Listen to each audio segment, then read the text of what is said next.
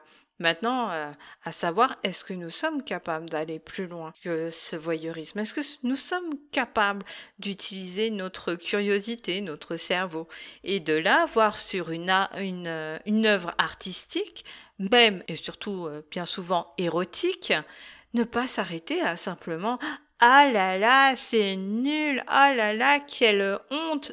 Mais aller plus loin. Derrière, il y a une histoire, il y a quelque chose, il y a un besoin de crier ou de hurler quelque chose.